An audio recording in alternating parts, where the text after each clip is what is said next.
Good morning. Today we start absorption of overhead. इसे हिंदी में कहते हैं ऊपरी व्ययों का अवशोषण।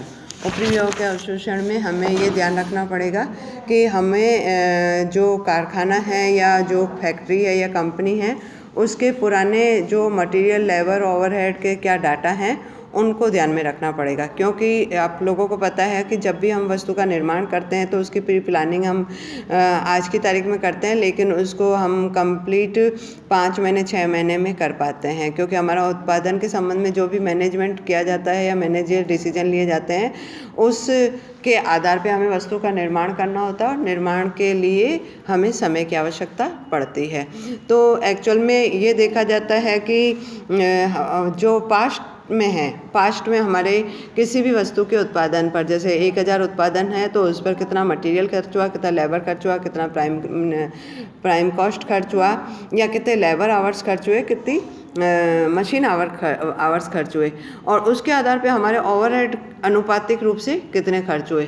तो ये बात ध्यान रखते हुए भविष्य में जो हमारे लेबर आवर होंगे, हमारा मटेरियल होगा, हमारा प्राइम कॉस्ट होगा, तो भविष्य में हम उस अनुपात में हम कितना ओवरहेड खर्च कर पाएंगे। तो इस चीज़ को जब फाइंड आउट किया जाता है तो इसको एब्जॉर्प्शन ऑफ ओवरहेड कहते हैं या ऊपरी व्ययों का अवशोषण कहते हैं। तो ऊपरी व्ययों के अवशोषण के लिए हमें 5 विधियां बताई गई है मुख्य रूप से। वो विधि है पहली विधि दी हुई है percentage on direct material method.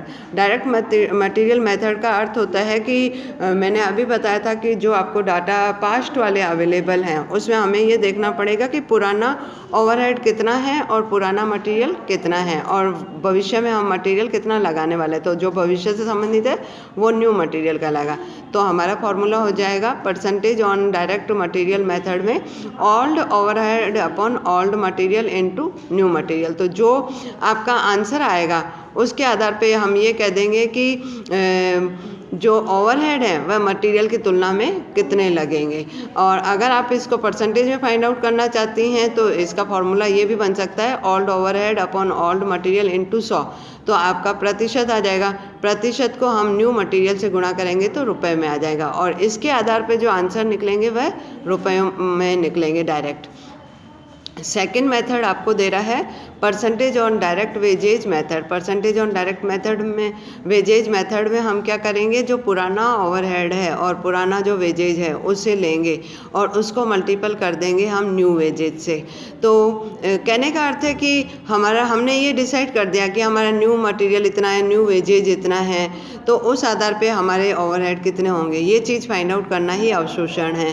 तो इसके अगर percentage on direct wages method है तो old overhead upon old wages into new wages, तो आपके पास अमाउंट आ जाएगा और हम ये कह सकेंगे कि हमारा न्यू वेजेज के अनुपात में हमारा ओवरहेड कितने खर्च होंगे। इसी प्रकार से percentage on prime cost method में हम old overhead upon old prime cost लेंगे और इनटू न्यू प्राइम कॉस्ट से गुणा करेंगे, तो प्राइम कॉस्ट की तुलना में ओवरहेड कितने निकलेंगे ये चीज़ फाइंड आउट हो जाएगी।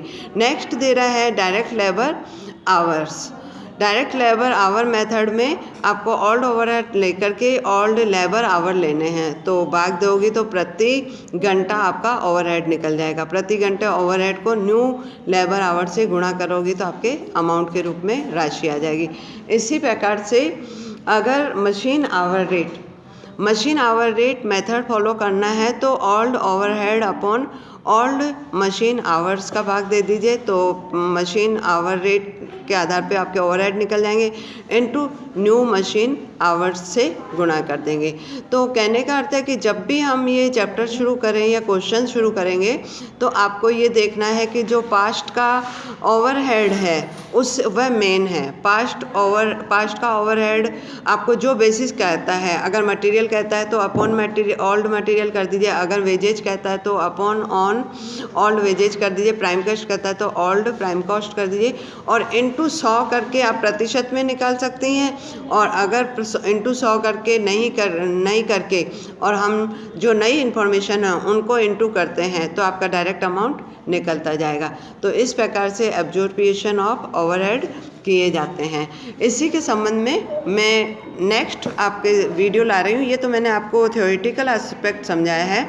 और एक चीज़ और बता दूँ कि जो आपका मशीन आवर रेट है, तो मशीन आवर रेट में आपको कई प्रकार के खर्चे मिलेंगे, उसके आधार पे आपको क्वेश्चन करना पड़ेगा।